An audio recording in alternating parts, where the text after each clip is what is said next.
Hey there, today I'm going to be sharing 5 new dinner ideas with you, and the reason why these dinners are so special today is because these meals don't require you to use a whole bunch of pots and pans to make these recipes or like a whole bunch of bowls or utensils. These dinners seriously come together in only one pan on the stove, so they're very low mess, delicious, and easy to make. Let's go get started. We're starting today off with one of my daughter's favorites. This is a cheese tortellini with spinach. This one is also a meatless meal for all of my meatless meal friends. To the pan on my stove, I added about a tablespoon of minced garlic. I stirred it around until it was fragrant. Now I'm adding in a 28-ounce can of crushed tomatoes along with a half a cup of heavy cream. Give this a stir and bring this mixture up to a simmer. Once this does start to simmer, you're going to want to add in your seasonings. So for the seasonings today, I used about a teaspoon of dried basil, half a teaspoon of dried oregano, about half a teaspoon of pepper, and a dash of salt. And then you'll want to add in your vegetable broth. So I added in a half a cup of that, along with 2 cups of fresh chopped spinach, and then 9 ounces of fresh, or you could use frozen cheese tortellini, and then a half a cup of Parmesan cheese. Give this a stir and let this simmer covered for about 10 minutes. You do want to stir it often while it's simmering, just so nothing sticks to the bottom of your pan. And then once your cheese tortellini is tender, you could serve this up.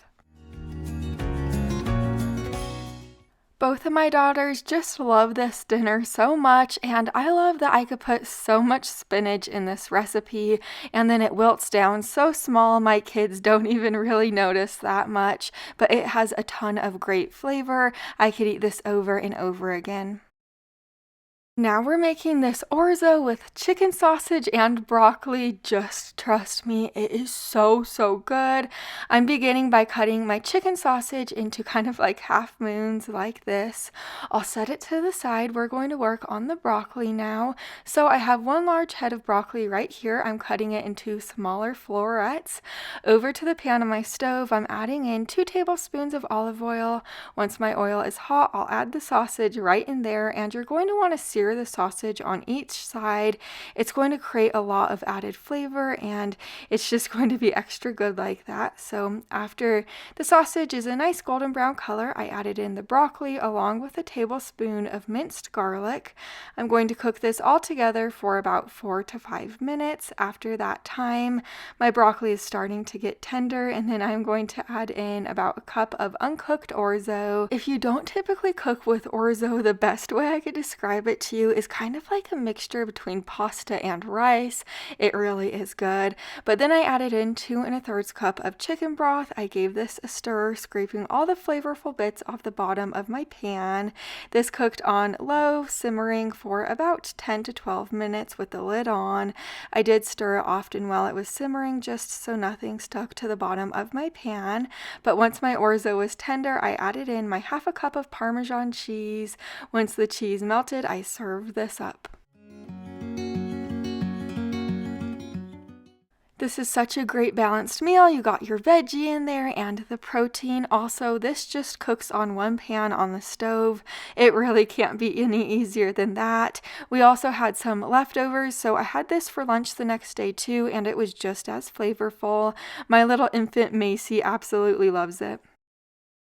Now we're making these Greek meatballs with orzo, so we're going to start on the meatball mixture first. I'm using 1 pound of lean ground turkey for my meat, or you could use ground chicken or ground beef, whatever you prefer. Then I added in a teaspoon of salt, half a teaspoon of pepper, 1/4 cup of feta cheese, a tablespoon of minced garlic, 1/3 cup of panko breadcrumbs, then 1/8 of a teaspoon of cinnamon, a teaspoon of oregano, half a teaspoon of cumin, and then a teaspoon of onion powder. Next, I added in 1 egg along with the juice from a half of a lemon. Mix this all together. This is your meatball mixture.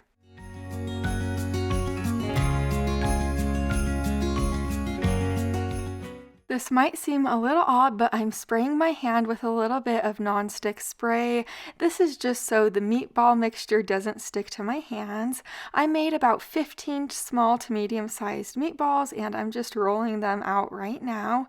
After I was finished making these into meatballs, I brought them over to the pan on my stove. So over to the pan on my stove, I'm adding in about 2 tablespoons of olive oil. Once my oil is hot, I added the meatballs right into my pan, and I cooked them on each side for about 2 minutes until my meatballs were completely cooked through. And then once they were cooked through, I removed them to a plate and I set this plate to the side.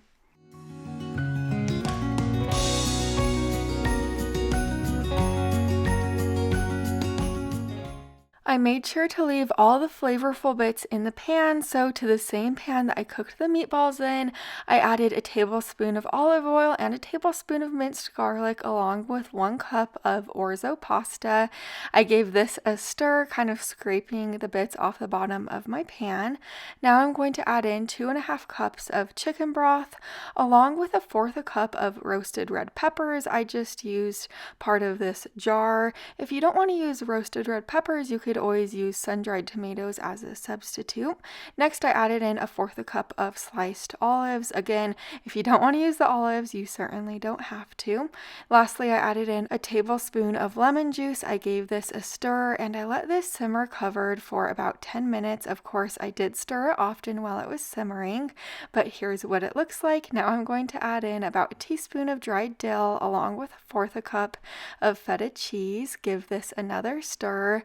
Then you're going to add back in the meatballs that we cooked up earlier to let them warm through, and then it is ready to serve.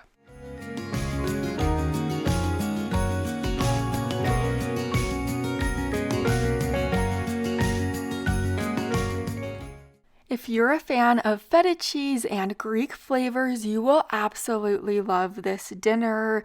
We love it here at my house, and it really is just full of like fresh tasting flavors. Those meatballs are spot on good. My husband could probably eat this green chili chicken with potatoes every single day this year and just not get tired of it. He likes it that much. I'm starting out by cutting my 4 medium-sized golden potatoes into smaller pieces, along with 1 yellow onion and 1 poblano pepper. I'll set these veggies to the side.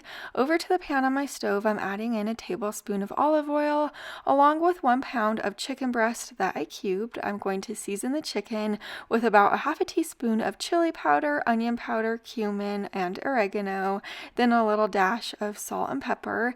I'm going to give this a stir to coat the chicken in the seasonings, then I'll cook the chicken through at this point.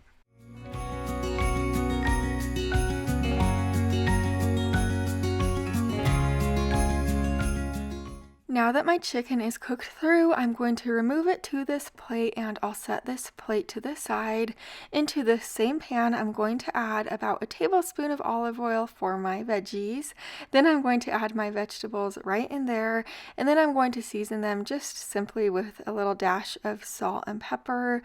Then give this a stir and cook your potatoes through. While I was stirring this up, I decided to add in about 1/3 cup of water. This will help soften the potatoes.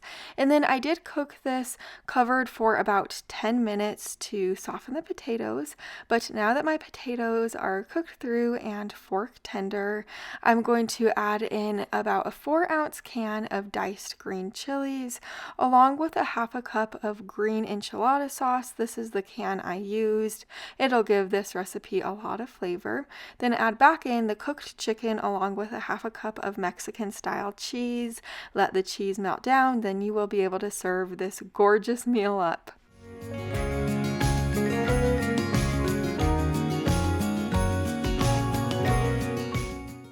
We like to top this with our favorite kind of like taco toppings or enchilada toppings. So we topped ours today with a little bit more cheese, cilantro, sour cream, and sliced avocado. Like I said before, my husband could eat this every single day. He just loves it that much. I really love it too. Now we're making this mozzarella chicken with pasta. So to begin, to the pan on my stove, I'm adding a tablespoon of butter and a tablespoon of olive oil. Once my butter is melty and the oil is hot, I added in about 2 large chicken breasts. I did slice the chicken breasts in half horizontally, so they kind of appear as 4 chicken breasts. This will make your chicken thinner, so it will cook quicker and become super tender in the end. Now I made sure to season the chicken on both sides with a dash of dried oregano, dried basil, onion powder, garlic powder, and then a little dash of salt and pepper. I cooked the chicken on each side for about 5 to 6 minutes or until the chicken was cooked through. And I did make sure to only flip the chicken once while it was cooking. This way the chicken will form a really nice crust on the outside. But now I added in a 24-ounce jar of marinara sauce. I'm going to let this simmer covered for about 8 to 10 minutes. While it was simmering away, I added about 3/4 of a pound of pasta to this pot of boiling water. You could use any type of pasta you like, just cook it according to the box instructions. Back over to my chicken, I'm just adding some slices of mozzarella cheese on the top. I'm going to place the lid on and let the cheese melt down.